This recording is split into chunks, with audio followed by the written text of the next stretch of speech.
Hello and welcome back to Aubrey Books and Coffee. Please grab your favorite beverage of choice and join me. Today we are going to be going through the 25 books I cannot wait to pick up for 2025. And hopefully you'll see some on here that you want to add to your list as well. So first I want to make sure to also mention that, and I'll say this again in January for the TBR game that I'm doing, but Bree from Four Paws in a Book is going to be doing a bingo that has 25 in 2025. And so a lot of these books that I'm looking forward to, I'm going to try to make fit that bingo board as much as possible. But you know, I also read a ton of other books throughout the year, so I'm pretty sure by December, I'll be able to review that board with you guys. So starting off in January, of course, I'm excited for Onyx Storm. This is by Rebecca Yarros. It's book 3 in that Empyrean series. Of course, started with Fourth Wing, and then we got Iron Flame. And so I am just so excited for this third installment. It looks gorgeous. I cannot wait. I've already pre-ordered it. I hope you did too, so that you can get those beautiful stenciled edges. Can't wait to see what's happening with the rest of our characters. We had a loss in the last book. I'm not going to say who and spoil that, but hopefully we are able to move forward in this one. Then I'm also excited to have Witchcraft for Wayward Girls by Grady Hendrix. This is in the 1970s at the Wellwood House for teen girls who find themselves knocked up, and they get sent here and they're under the rule and thumb of the people here, and it's miserable for everyone until a local librarian sneaks a book to Fern on witchcraft, and now Fern is going to work on helping the girls get their power back from the hierarchy. So I think this sounds really interesting. Grady Hendrix, remember, has also written the Southern Book Club's Guide to Slaying Vampires. I gave that 5 stars. How to Sell a Haunted House, My Best Friend's Exorcism, and We Sold Our Souls, all of which I gave 3 stars. We Sold Our Souls, my husband gave 5 stars. It was a Christmas gift for him, where I had little gifts tagged along the way and music that he could download and stuff as he read it. And so he absolutely loved it. But this author is a win for me. Sometimes I love some more than others, but still an absolute win. I think this is going to be another one in that win category. Also coming out in January, A Sea of Unspoken Things by Adrienne Young. This follows twins who have almost a supernatural connection to each other. One of them sadly dies. And when the sister goes to kind of deal with the effects and stuff and take care of things from that sibling that had passed away, she starts to uncover some secrets that are going on. So that's all I know. That's all I need to know. This is Adrienne Young, after all. Just a reminder, she wrote The Unmaking of June Farrow that I gave 3 stars, the whole Fable series that I gave 4 stars, and Spells for Forgetting, which I also gave 4 stars. So this is, again, another author that's almost an immediate buy for me, and I am excited to check this new one out. Then we're going to have The Baby Dragon Cafe by Amana Kuishi. I am sorry. I am the worst with names. I really am. Even with the beautiful names, I'm horrible. I'm so sorry. I'm excited about this one. Look at that cover. It looks so cozy and cute. I've read nothing from this author before, but I am excited because the premise follows Saphira, who opens a cafe for humans and the baby dragons to be able to go and enjoy some tea and some coffee and some baked goods and maybe a good book. But of course, we're talking about baby dragons, and dragons are known to set stuff on fire. So unfortunately, it starts to get where Saphira can't keep the doors open anymore because it's getting too expensive.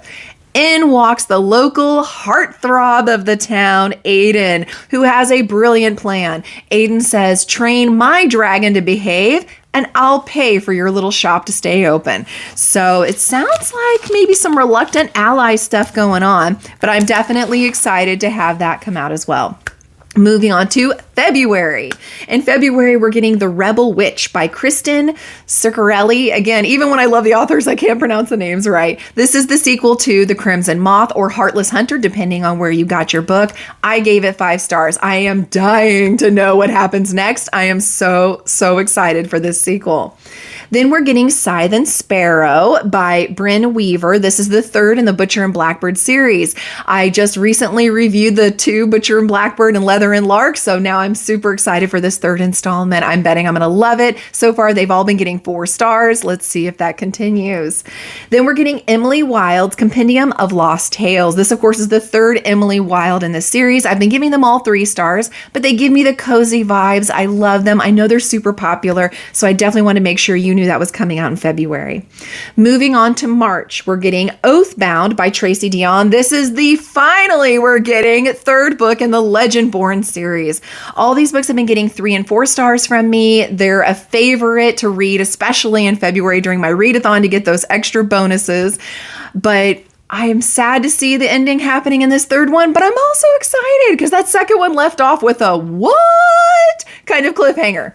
So we needed this one. I'm glad we're getting it. I cannot wait for March. Wish it had been in February, but I'll accept it in March. Then we're getting The Hollow Hunt by Margie Fuston. This is the sequel to the Revenant games. This is the one that they said was kind of like, a Hunger Games meets Red Queen kind of vibes. And I did feel similar vibes to that, but not like a ripoff. There was also some things in it that was its own entity. Full review is in that month's, end of that month's reading month. So I am excited to see this sequel.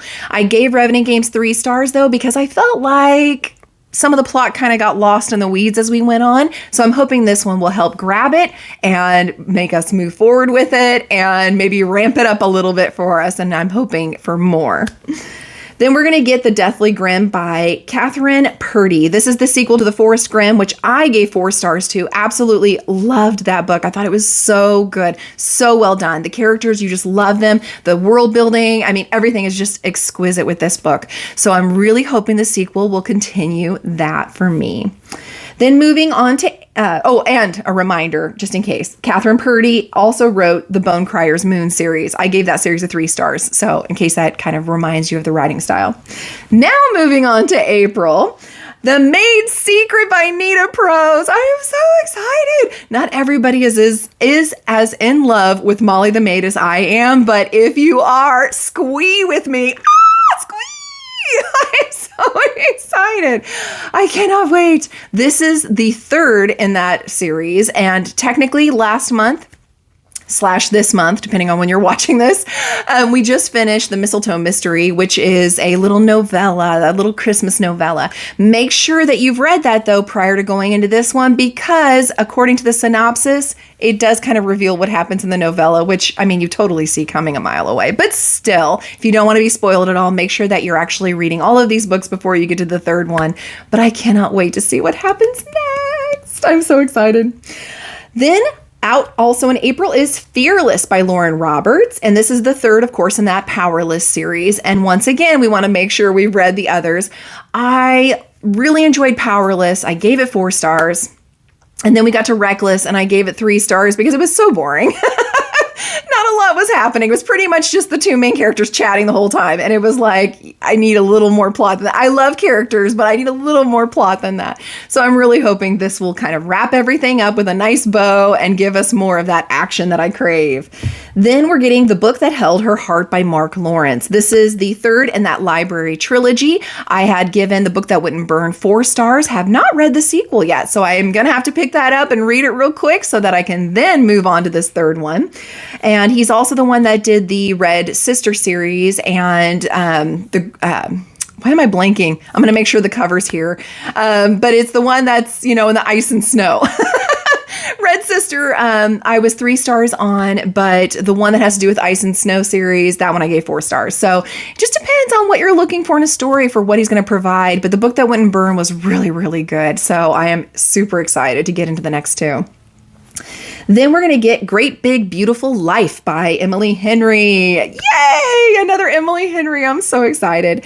This one's supposed to follow 2 writers who are competing because they want desperately to be able to write the biography for a very famous woman who is a recluse. And so they're competing with each other to be able to get that honor. Sounds like it's going to be really cute. Of course, it's going to be rom-commy because that's what she writes so well. Just a friendly reminder in case you don't remember, she wrote Funny Story, which I gave 5 stars, Book Lovers, which I gave 5 stars, Beach Road, which I gave 4 stars, and a million others that I haven't actually read yet, but I'm positive I would give 4 and 5 stars too. So super excited to pick this one up. Also in April, we're going to be getting Captain of Fates by Catherine Weber. This is book 4 in the Twin Crown series. I've given every book so far 3 stars, and I'm expecting it to be much the same, but I'm still really love these sisters. I really care about their story, so I am very excited to see that one coming out. Then in May, we get A Curse Carved in Bone by Danielle Jensen. This is the sequel to A Fate Inked in Blood that came out this past year. I gave that a 3 stars. I'm expecting probably about the same for this one, but I'm still super excited to get to it, and the cover is just intriguing. Then we're going to get The Night and the Moth by Rachel Gillig, and I am nervous-sided about this one. Nervous and excited. This one follows Sybil, who is a diviner that has dreams that seem to kind of come true or foretell things that are going to happen. A mysterious knight shows up at the cathedral where she lives, and suddenly diviners go missing. So I'm hoping it's going to be really, really good.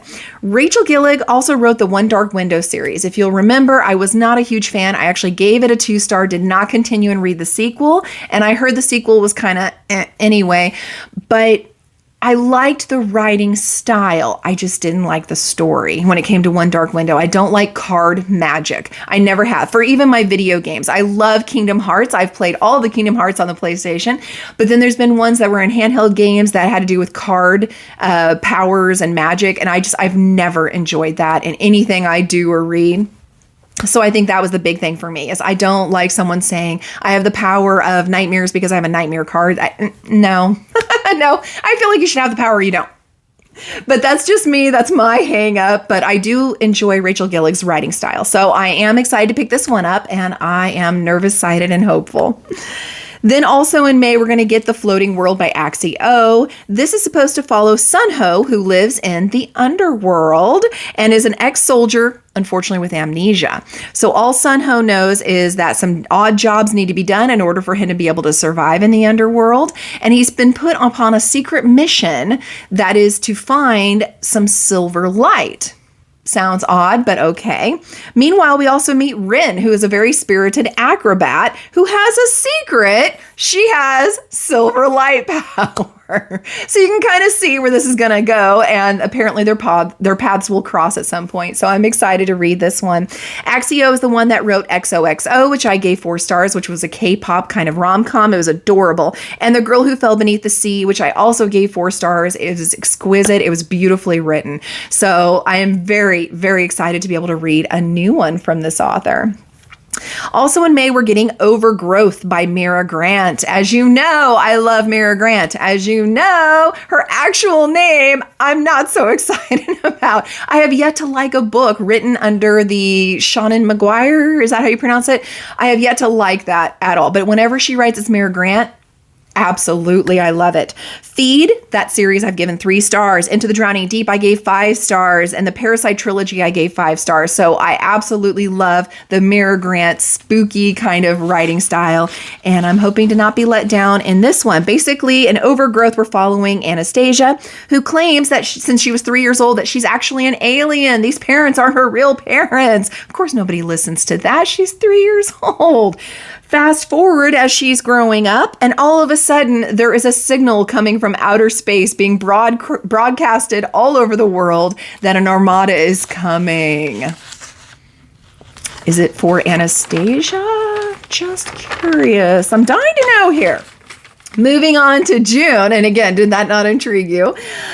We're getting The Primal of Blood and Bone by Jennifer Armentrout. Hallelujah! We're finally getting book 6 in the Blood and Ash series. I'm so excited. Now that the prequel series isn't wonderful in its own right, but I want my Poppy. I want my main characters from Blood and Ash. That's the series I fell in love with, not the prequels. I fell in love with that series. So I am so excited and ready for this one to come out.